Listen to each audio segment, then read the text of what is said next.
Well, hey guys, I'm Natalie and this is Hey It's a Good Life, and I'm so glad you're here.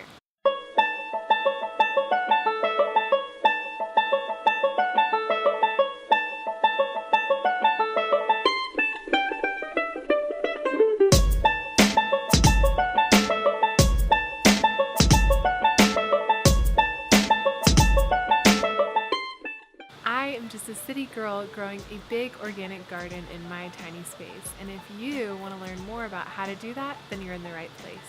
Today on the vlog, I will be showing you an update on my raised garden beds, as well as some of the other plants which I've been treating with all organic pesticides. I'm super excited to show you guys some new things, so let's get started. If I'm being honest, today's vlog almost didn't happen. After an almost 10-hour plus work day, I was tired. We made dinner, we ate dinner, we watched Mad Men, and I almost ran out of daylight to make this vlog, but I am determined to do 7 days of vlogging, and today is day 4 of those 7 days, and I'm so glad that I got out here, and I'm so glad that you're here. Without further ado, let me show you some of the progress in these garden beds. So alongside the strawberries, I planted some seeds. I kind of forgot what those seeds were, but I'm pretty sure they were zinnia. And I'm really excited because the zinnia seeds are doing really well, and I can actually show you guys what it would look like to cover around the zinnia with the mulch. So we're going to do that today.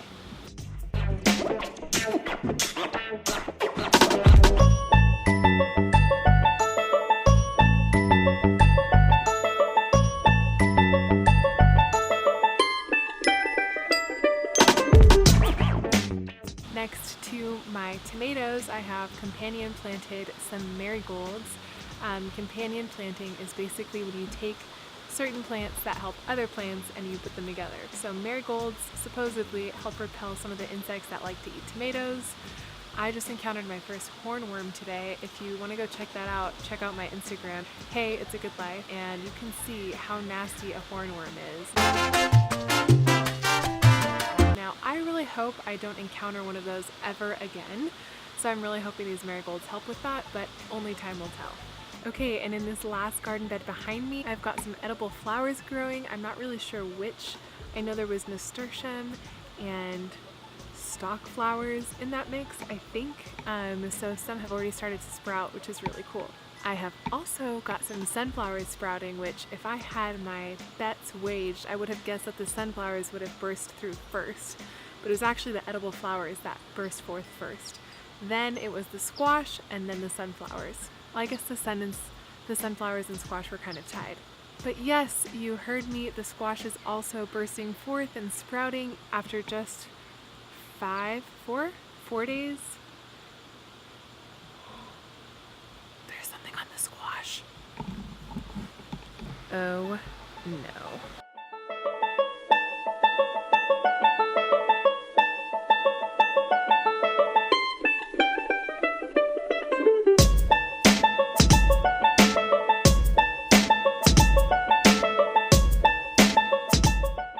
False alarm, squash is fine. I almost just had a little moment because I feel like my squash didn't even get a chance before the bugs got all up in it. But it looks like we're fine, so yay! Okay, now if you guys have watched any of my other vlogs, you know that I treated these beds with diatomaceous earth to prevent against things like Japanese beetles. I think it kind of helps with aphids, definitely helps with snails. Basically, diatomaceous earth, otherwise known as DE, is basically crushed up fossils, so anything that tries to eat it or consume it or go across it gets cut up real bad. And we've got a moth, I think it is, that is showing exactly how powerful this stuff is. It's non-toxic, it's totally organic, it's just crushed up fossils, no chemicals or anything like that, but it works against these little animals that basically try and interact with it, either by eating roots that have DE in it or by landing on the surface. This moth looks like it landed on the surface, maybe trying to grab a drink of water, and he did not make it, my friends.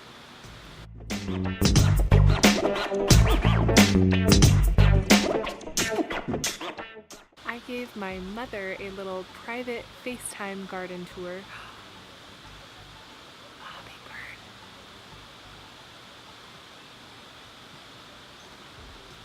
I want to show you guys, but I also don't want to move. Okay, maybe if I move really slowly.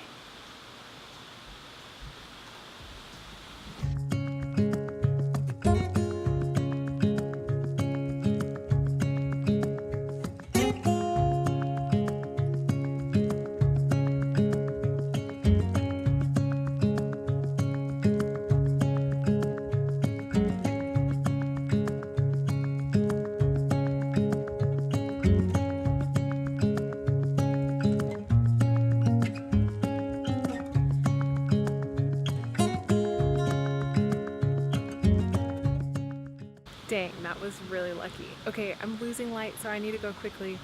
All I was gonna say was that I gave my mom a little tour of the garden earlier via FaceTime, and she thought it was a hoot and a half that I had a puddling center for the monarch butterflies. But you know what? I don't care. I like monarch butterflies, and I know she wasn't trying to make fun of me, so that's also something to remember. But I love monarch butterflies, and I left the milkweed here for them and a little puddling center, and I feel like I'm leaving cookies for Santa Claus, so they better freaking eat it and come lay their babies here so I can watch them hatch. I cannot believe how dark it is getting so quickly, so I'm gonna try and make this really fast.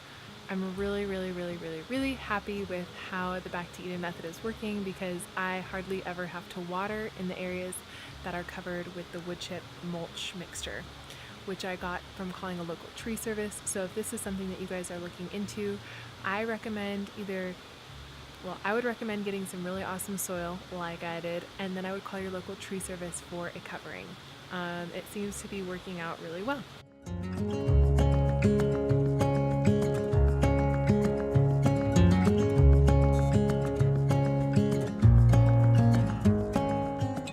Okay, well, I've run out of light, so I think I'm gonna have to cut it a little short here today, but thank you so much for watching. If you are liking this vlog and you wanna know how to start your very own Back to Eden garden in a tiny space, fear not, I will help you along the way. Stay tuned for more videos like this, and I'll see you guys tomorrow.